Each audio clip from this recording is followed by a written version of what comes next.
Hi, Carey here. Welcome to my video about my 128i. It's a kind of a bittersweet video for me. I'm selling the car, then that's kind of the main reason for this video. I'm sort of making it for myself, but I'm also making it for whoever is interested in the car. I'm planning to list it on Cars and Bids. Hopefully they say yes. I'm pretty sure they will.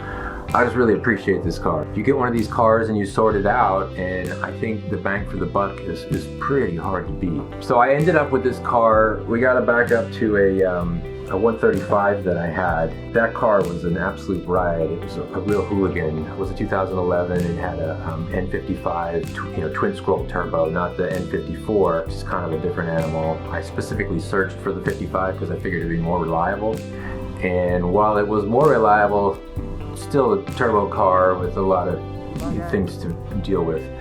I sold that car on Cars and Bids, actually. I listed that on Cars and Bids, and that was in August of 2020. And then I turned that car into a 2007 997, which was an amazing machine. And I find myself looking for those every once in a while. Just an impractical thing for me right now, as is the Convertible, which is why it's going to go away. I've had 3 convertibles in my life. I had a Miata, I had the 135i, and I've had this one. And I just love top-down motoring, especially when the audio experience is dialed in. And on this car, that is certainly the case with the Super Sprint exhaust system I have on it that is missing the secondary cats. It does not have a center resonator. I put a cone intake box on it.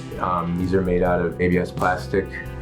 And the top panel on those tends to be pretty noisy. It resonates, kind of drones at like 2,500. 2,000 RPMs or so, kind of where you spend most of the time with the engine in the RPM range that low. And so I was not going to put up with that. I have a product that I make for my company. It's called a Nordy Mute, and it uses this open cell foam. So I figured I would just glue some of that to the inside of the cover, and man, it just solves that issue of that woofing, horrible, droney, boomy thing that comes from the front of the car. And so now the front and the back are really well balanced. I call it, it's got good stereo separation, front and back imaging. And it's just, with the top down, with the windows down, it's just a riot to drive. So engaging sonically. The turbos on the 135, it's got that sort of airy, muffly sound to it, and this doesn't have that. It just has this wonderful sort of howl, throaty howl. Hopefully you pick it up in this video. We didn't spend a lot of time mounting microphones on the bumper or anything like that. But the cameraman did have a really nice stereo mic on there. Hopefully you can kind of pick it up. So I had the 135, I had the 997. I turned the 997 into the 128 that this video is about. When I had the 135 for a while, I found an E91, a 2010 sport package. It was an automatic, blue water metallic. Absolutely love the color. Oyster interior on it, no stupid screen in the middle. Just a really wonderful analog car. So I got that from CarMax, and it was an automatic, but as soon as I could afford it and found a transmission, I converted it to a manual. That really turned the light on for me in terms of naturally aspirated cars. I was sort of decided I was done with turbos, got rid of that for the 997 flat 6 manual transmission. Oh, that thing was, wow, it's amazing. Enjoyed the hell out of this 91, this just peach of a car. Road trips in it, did a lot of work on it, fixing things up over the years. Had a full suspension refresh about a year ago. That's not cheap with factory parts. I don't see many people talking about factory suspension refresh on a sport package. This car is just worth every penny that I put into it. So the manual and the naturally aspirated experience that car was giving me was the same drivetrain. I didn't care for the aesthetic of the coupe. I kind of agree with Doug in that video he did about the IS recently. And that's why I got the convertible. That and the sonic nature of the whole experience, the open top motoring thing, just the more vibrant driving experience that you get from an open top, a ragtop car. This white one popped up at Monrovia BMW, and I had some equity in the 911, managed to make a trade deal, got the 128 in. It needed some love. It had a stock exhaust on it. I put a MagnaFlow on there first, did not like that. It was not actually, they don't list the E88 in the product listing for that. I didn't realize that when I bought it. I was a little overexcited. And so it kind of banged and clanged around underneath there because there's not much room in the bracing under that car for the exhaust pipe to fit through. Got rid of that thing and got a Super Sprint. Okay, just to walk through a couple of the specifications on it real quick. It was made in September 2010. It has an M Sport package. Style 207 wheels will come with the car. I have the secondary cats and the original exhaust system. I have the airbox. All of that stuff is included. If you want it, if you don't want it, I'll get rid of it. Got nav, it's got comfort access. It's got factory Bluetooth, which is kind of rare on these. It's got adaptive xenon headlights. And there is an issue that I have with the alarm when I park it here at my workplace. There's a cell tower 200 yards that way, and it false alarms. I haven't had to do it anywhere else, and I'm not sure what the deal is. So just in the interest of full disclosure, there are no leaks on the car anywhere. It has a new clutch, a new secondary cylinder. So it's got fresh tires. It's got these amazing Racing Dynamics wheels that I found. Pulled them off of an E36 that I had briefly that I got and sold for like 500 bucks. They were 3 deep and 1 shallow. I'm sorry, 3 shallow and 1 deep, because there's 2 different specs on these. And so eventually I managed to find a second pair of the deep ones. So now I have 1 spare of each set back. So 1 spare front and 1 spare rear. Those come with the car. I should mention that I think one of the wheels is bent. These are pretty lightweight aluminum wheels from the early 90s. It gets a little bit of jiggle around 75, 80 miles an hour. I was gonna try swapping out, figuring out which wheel it was, because I do have the spares and switch the tires over. These wheels have a much more aggressive offset than the stock ones. They're wider. They're still 17-inch wheels. I spent a bunch of time with tire size calculators figuring out what size to put on the car. I ended up with the sizes. We're going to put those on the screen because I can't find it anywhere right now, and the car's at my house. So the sizes are pretty well dialed in for comfort and like B-road type driving. The car has been in some accidents. When you go over a heavy bump, the rear left tire brushes the rim of the fender a little bit. There's been some work done on that lip, and so it just barely kisses it. I don't even see any marks on the tire from when it happens, but I can hear it. There's some damage on the front bumper, bottom, leading edge of the bumper. Driver's side bottom has been smashed and kind of shoddily repaired. There's some paint missing off the right side of the same piece of body work. It's not perfect. It's definitely, there's some overspray here and there from when repairs were done, especially around the mirror. It's more of a driver's car. The top is not in great shape. It doesn't have any holes in it. It's just got kind of what I'd consider extra wear, especially compared to the 135 I had. That thing had a real clean top on it. That said, the top works perfectly well. It functions exactly as it should, opens and closes with no problems, seals up tight, no water leaks. So a couple more things that have been done on the car. The center support bearing, Weibo. So it's pretty dialed in.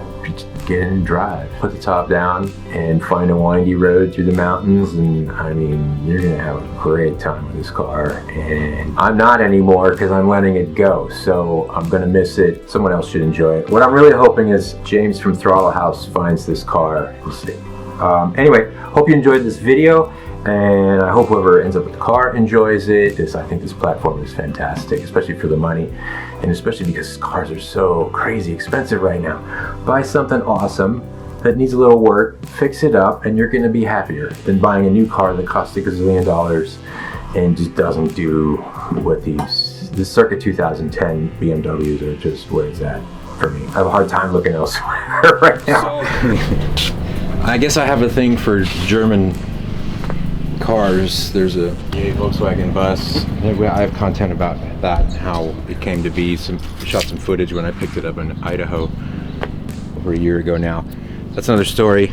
This is my main love, my main automotive love story. I've had this car and I put more miles on it than any other car that I've owned. The thing to know about this is the N52 straight 6 naturally aspirated manual transmission, rear-wheel drive sport package.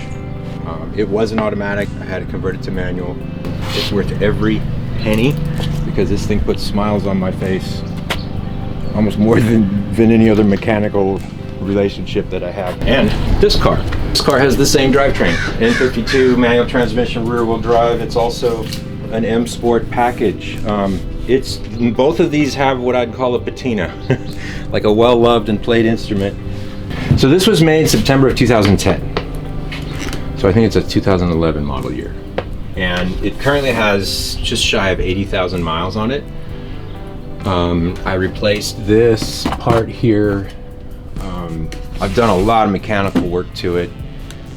I will definitely provide a list of that off the top. It's got a new clutch in it. We did a guibo recently because it basically fell apart. It was just trashing around in the middle. And it's got a custom exhaust, Super Sprint exhaust system on it. And if you know anything about the bracing on the rear end of the convertible version of this car, getting that to go through that tiny little opening is a real trick. So I wrestled with that. So the Super Sprint is amazing, and I hope you'll hear it when we get it out of the road and I can show you one of the main reasons that I have a convertible bug. They're kind of transient for me. I built this one out to where I'm happy with it. It's got an intake box on it, and I put a mute on it, which is the stock lid on that resonates too much and is unpleasant sounding. But yeah, so I like to drive across the south side of town, stop and get a coffee. I'll show you how I kind of get my enjoyment out of these cars on my way to and from work, which is kind of really all I drive on the daily. Yeah, let's go.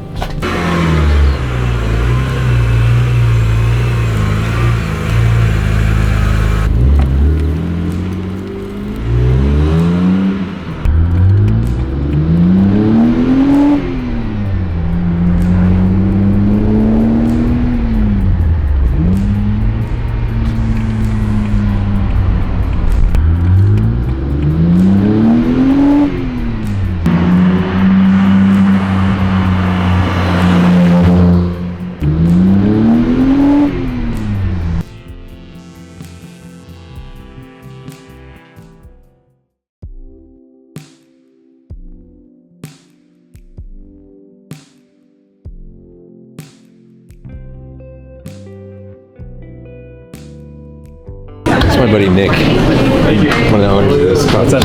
How are you? These guys are the best.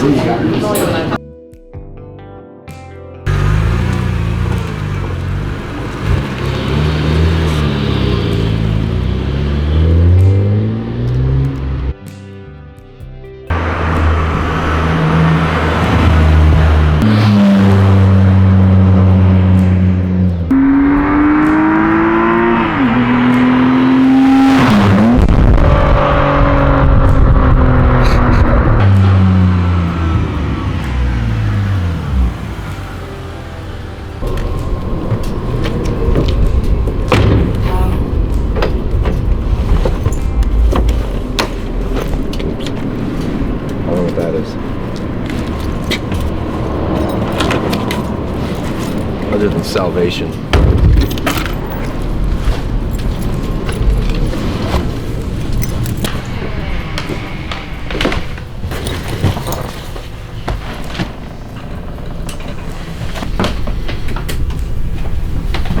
Ta-da!